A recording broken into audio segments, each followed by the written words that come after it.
Hi, I'm Neba.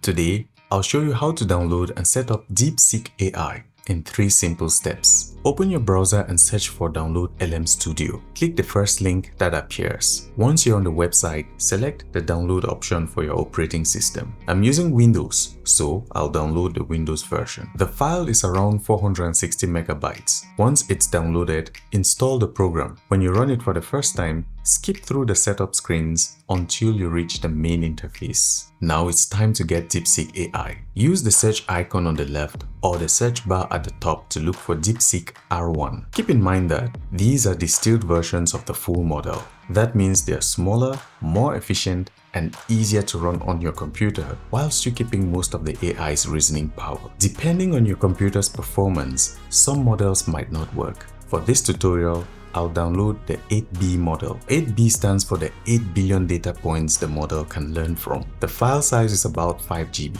Once the download is done, hit the like button and subscribe, then load the model from the download interface. If you ever close the app, just reopen LM Studio, use the search bar to find your model and load it up. You're now ready to start chatting with DeepSeek AI locally on your computer.